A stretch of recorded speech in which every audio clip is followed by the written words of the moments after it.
আমার হিসেল সঙ্গীতা চক্রবর্তী, সবাইকেই কেমন আছো? আজকে আমি আমার হেসেলে আমি রান্না করব ডিম।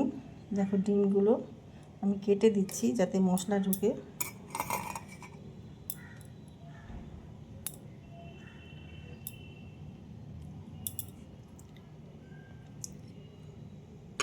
এইভাবে দুটো করে আমি চিড়ে দিচ্ছি। ডিম রান্না করব, তার জন্য আমি নিয়েছি মগজ, এটা হচ্ছে নারকেলের গুঁড়ো,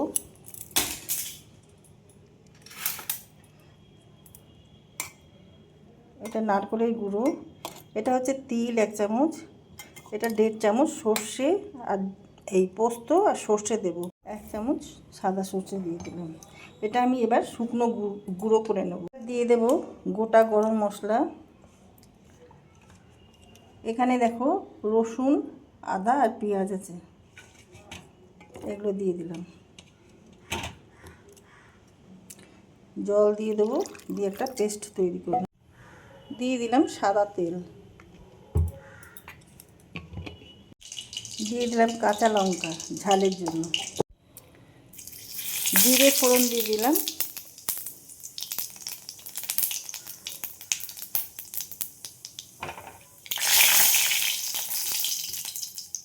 এবার আমি এই ডিমগুলো ভেজে নেব হালকা করে।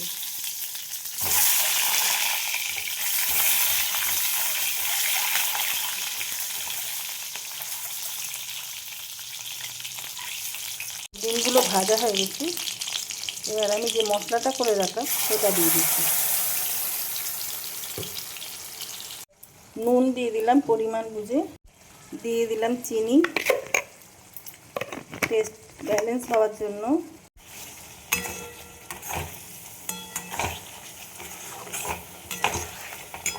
এর মধ্যে আজকে কোনো লাল লঙ্কা বা হলুদ দেবো না, এটা সাদাই রাখবো।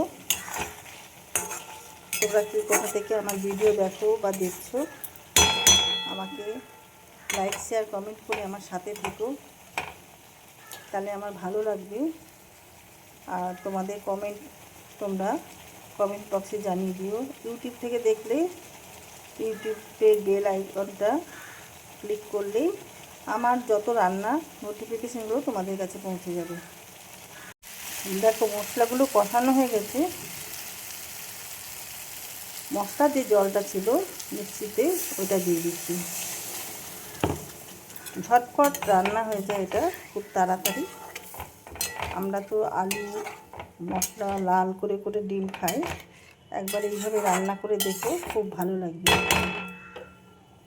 দেখো 1 চামচ আমি দিয়ে দিচ্ছি ক্রিম,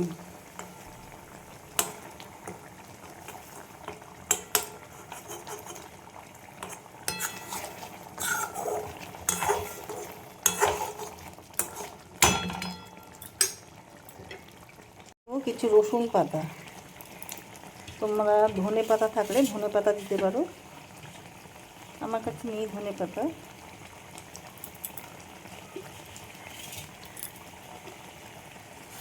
সেজন্য রসুন পাতা দিলাম। অল্প একটু ঘি দিয়ে দিলাম।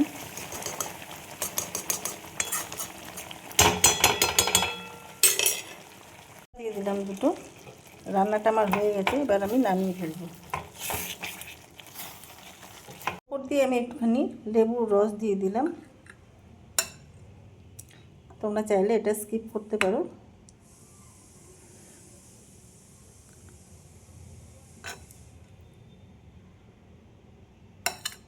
ডিমের রেসিপি আমার রেডি হয়ে গেছে। তোমাদের কার কীরকম লাগলো তোমরা কমেন্ট সেকশানে কমেন্ট করে জানিও।